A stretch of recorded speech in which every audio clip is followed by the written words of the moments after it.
Jésus va-t-il te retrouver?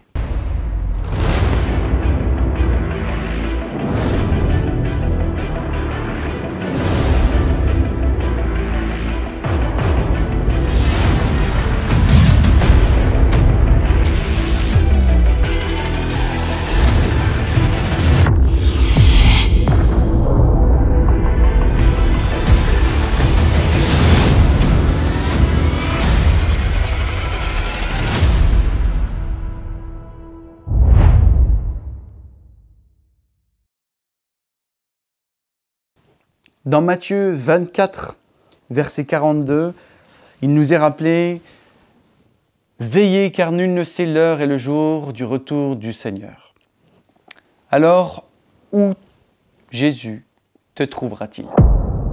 J'aimerais vous partager une histoire que j'ai lue il y a quelque temps dans un livre et qui m'a vraiment marqué. Je me permets de vous lire.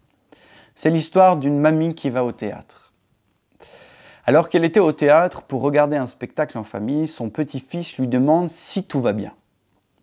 Sa réponse fut « Oh chérie, je préférerais être ailleurs qu'ici ce soir. » Le petit-fils lui demanda pourquoi. Elle dit « Je ne crois pas que c'est ici que je voudrais que Jésus me trouve s'il devait revenir ce soir. Je préférerais qu'il me trouve en train d'aider quelqu'un ou sur mes genoux en train de prier, mais pas au théâtre. » Waouh! Lorsque j'ai lu cette parole, je me suis dit, mais moi aussi, je veux être sensible à l'endroit où Dieu va me retrouver lorsqu'il viendra. Jésus dit qu'un jour on sera jugé et que même nos pensées les plus secrètes seront exposées. Ça va faire mal. Et je me dis, mais avec quelle intensité est-ce que je le cherche tous les jours? Vous savez, regarder des vidéos YouTube, etc., c'est pas rechercher Jésus. Ça, c'est se nourrir, c'est bien. Mais Jésus, il veut qu'on le cherche lui. Aller à l'église, c'est bien. Mais Jésus, il veut qu'on le cherche lui. Ce qui compte, c'est ce cœur à cœur que nous lui offrons. Vous savez, je crois que nos frères et sœurs chrétiens emprisonnés dans des prisons où ils ne sortent pas ont beaucoup plus de proximité, auront beaucoup plus de proximité dans les temps futurs auprès de Jésus que certainement moi. Parce que dans ces prisons, ils passent des heures à prier, à chercher sa face. Ils chantent des cantiques. Ils sont même parfois plus heureux que certains d'entre nous qui sommes libres.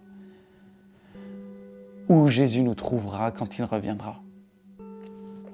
Où Jésus te trouvera quand il reviendra. Qu'est-ce que tes yeux regarderont quand il reviendra? Qu'est-ce que tes mains feront lorsqu'il reviendra?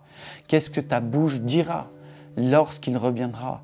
De quoi ta vie sera-t-elle nourrie? De quoi ta vie aura-t-elle été faite lorsqu'il reviendra?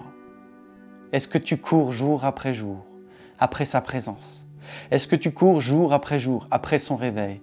Est-ce que tu cours jour après jour à bénir ceux qui te maudissent, ceux qui te haïssent, ceux qui te rejettent, à nourrir les pauvres, à donner encore plus d'argent au royaume de Dieu? Où est-ce que Dieu te retrouvera lorsqu'il te rencontrera? Je voudrais te bénir, te dire que Jésus, il t'aime.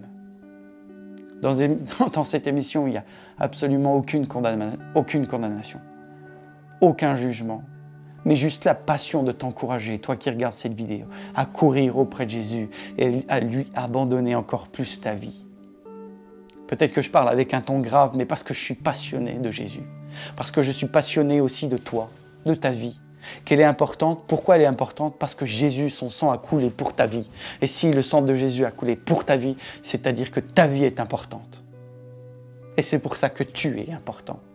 Et parce que tu es important, j'aimerais te dire et t'encourager que Jésus t'attend là dans ta chambre et qu'il veut un cœur à cœur avec toi. Alors coupe tout, arrête tout, arrête tout. Et va chercher ce Jésus. Et même si juste avant de regarder cette vidéo, tu as prié, retourne prier. Retourne prier. Retourne l'adorer. Chante-lui une chanson. Quand est-ce que la dernière fois que tu as chanté une chanson de manière spontanée à Jésus, sans la chorale de ton église? Quand est-ce la dernière fois que tu lui as chanté sans musique une chanson, une louange, dans ta chambre, dans ta voiture? Va chercher celui qui t'aime. Il t'attend. Il t'attend. Il t'attend.